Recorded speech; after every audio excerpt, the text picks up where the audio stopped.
Nah, tanpa lama-lama lagi, aku udah pengen cepet-cepet nih cerita sama kalian. So, check this out.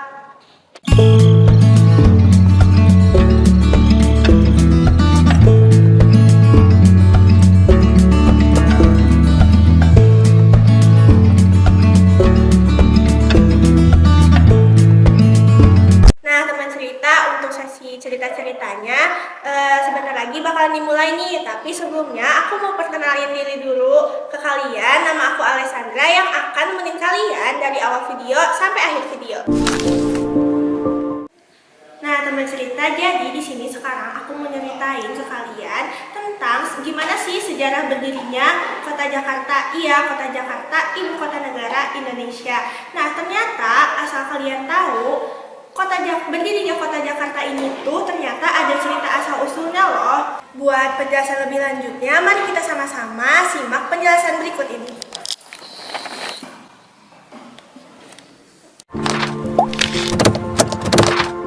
Halo teman cerita, nah jadi kalian ini sekarang udah nonton part dimana bakal diceritain asal-usul berdirinya Kota Jakarta. Nah, di dalam part ini kita juga akan dibantu oleh partner aku yang bernama, nanti akan ada Ataya dan juga ada Gifar, dan juga tentunya ada aku yang akan membantu menceritakan bagaimana asal-usul Kota Jakarta berdiri. Nah, sebelumnya aku mau ngasih tahu dulu disclaimer buat kalian sebelum masuk ke inti pembahasan asal-usul berdirinya Kota Jakarta. Jadi di sini aku bakal ngasih tahu ke kalian sekitar ada 5 pertanyaan untuk mendukung penuh berjalannya cerita asal-usul berdirinya Kota Jakarta dari awal sampai akhir. Pertanyaan pertama, apa yang menyebabkan Pangeran Fathaillah melakukan perlawanan? Pertanyaan kedua, siapa sih bupati kerajaan Islam yang berada di Demak? Untuk pertanyaan ketiga, kapan sih tanggal, bulan, dan tahun yang pastinya lahirnya Kota Jakarta itu? Pertanyaan keempat, mengapa Fathaillah pergi ke Tanah Suci Mekah? Pertanyaan kelima, di mana pusat pelabuhan penting dan strategis bagi jalur pelayaran ke Eropa?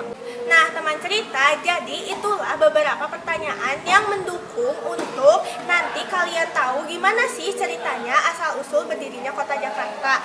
Nah, habis ini kalian bakal masuk ke part inti, yaitu di mana penjelasan yang akan menceritakan asal-usul berdirinya Kota Jakarta.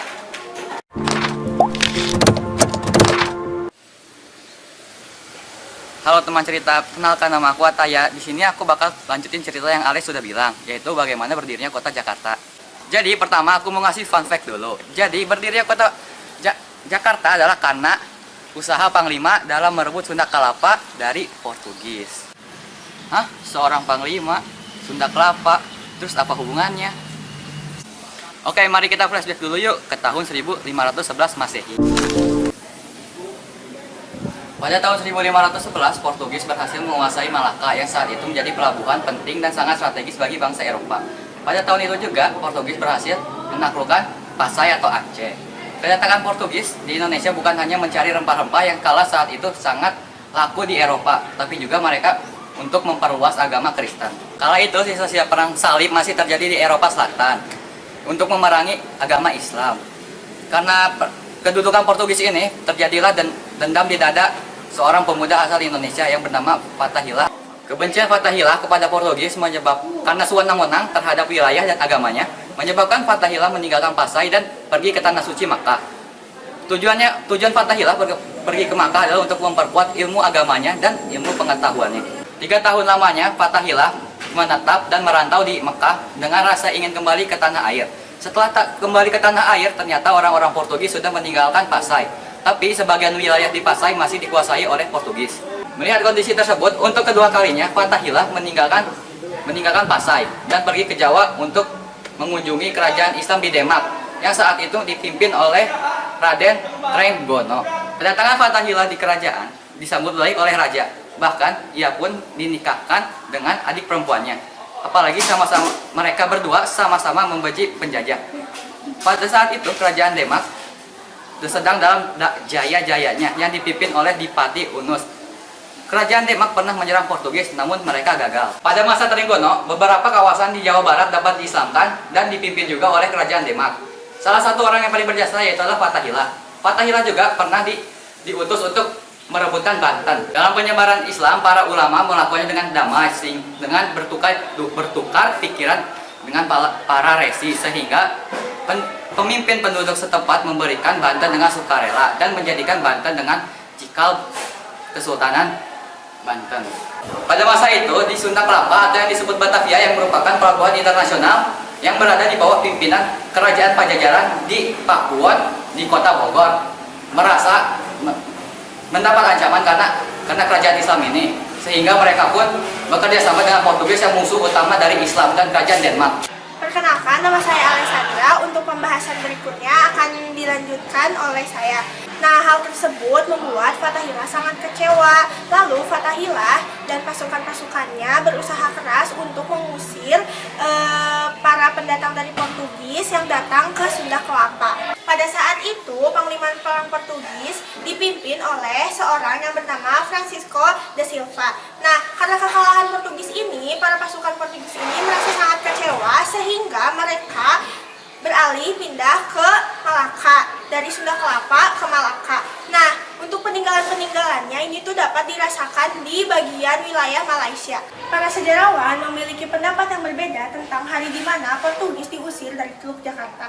Tetapi disepakati tanggal hari lahir kota Jakarta itu oleh para sejarawan pada tanggal 22 Juni tahun 1527. Nama Jayakarta ini diambil oleh Fathahillah didasarkan pada saat penaklukan kota Mekah pada saat diserang oleh musuh-musuh Islam. Setelah berhasil mendirikan Bandar Jayakarta, Fathahillah ini tuh diangkat sebagai bupati oleh Sunan Gunung Jati atas persetujuan Pangeran Trenggono. Sejak kedudukan Maulana Hasanuddin, Jayakarta ini masuk ke dalam bagian dari Banten. Nah, untuk penjelasan berikutnya akan disampaikan oleh saya Gipar. Ibu Maulana Hasanuddin, yakni Nyai Kaunganten, adalah adik seseorang bupati di bawah kerajaan Sunda. Palatehan juga dikenal dengan sebutan Sunan Gunung Jati. Menurut beberapa ahli sejarah, ia berasal dari Pasal sebelah utara Aceh. Namun ada juga yang mengatakan beliau mempunyai darah keturunan Parsi. Beberapa sejarawan lainnya mengatakan bahwa Sunan Gunung Jati adalah putra dari Raja Makkah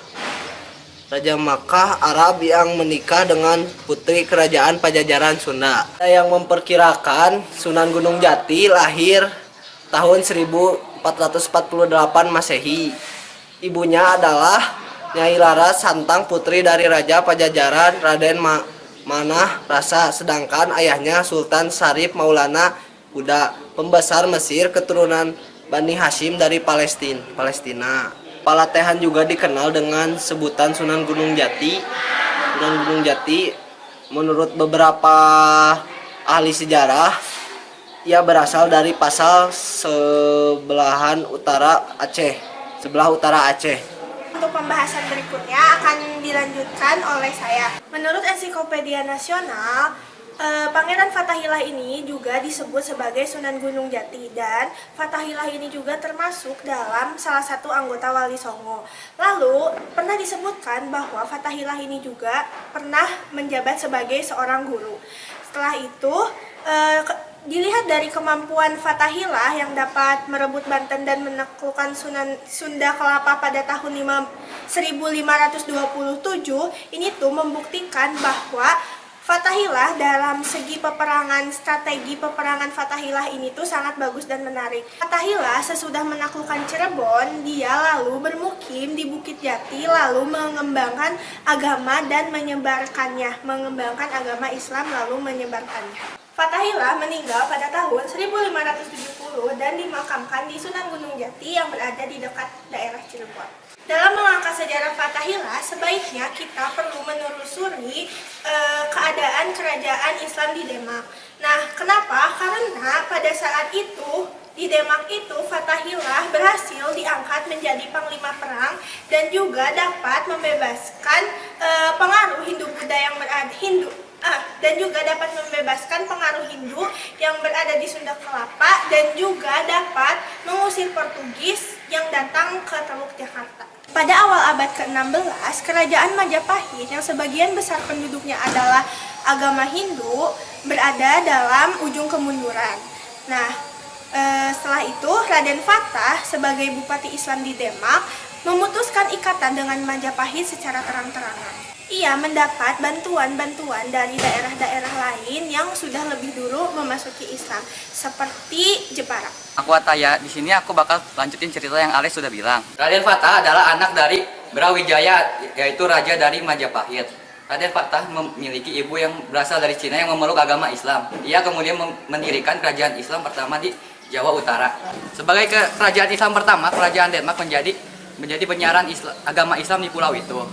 Perekonomian kerajaan Demak yaitu dengan perekonomian penjualan pulau. Karena itulah kerajaan Demak disebut kerajaan maritim. Kerajaan ini diperintahkan secara berturut-turut yaitu oleh Raden Fatah, Patih Unus, dan Raden Trenggono. Kerajaan ini mencapai puncak pada Raja Trenggono.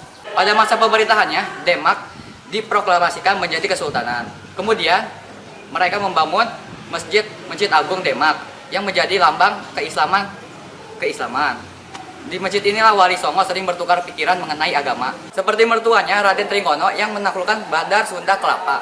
Fatilah juga membangun masjid yang saling berhadapan di keraton. Ketika Belanda menaklukkan Jayakarta dan mengubahnya menjadi Batavia pada tahun 1619, keraton dan masjid di bumi hanguskan. Letaknya kira-kira di Rawa Malaka, tidak jauh dari terminal angkutan Jakarta. Nah, gimana nih teman cerita? Ceritanya menarik banget ya. Ternyata sejarah di balik berdirinya kota Jakarta itu banyak banget ya kisah-kisahnya. Oke, kita lanjut ke kesimpulannya ya.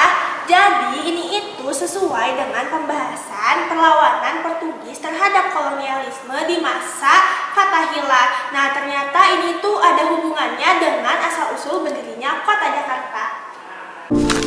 Wah, teman cerita, gak kerasa ya kita udah ada di penghujung acara lagi. Nah, aku selaku pembawa cerita dari awal sampai akhir ini mau pamit undur diri nih. Nah, oh iya, ada juga nih titipan pesan dari Ataya sama Gifar untuk pamit undur dirinya.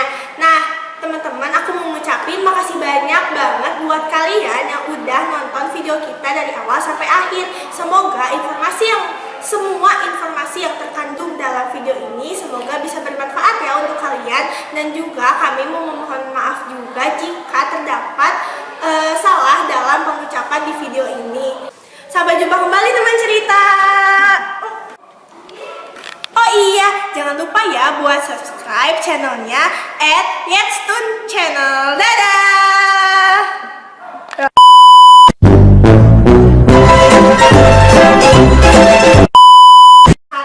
Asik men, kenapa gue lupa? Alah gandeng.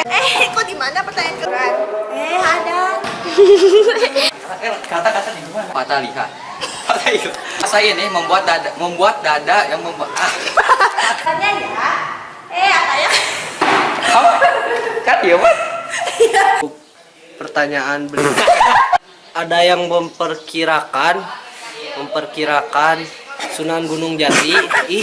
So, check this out. Emang gitu?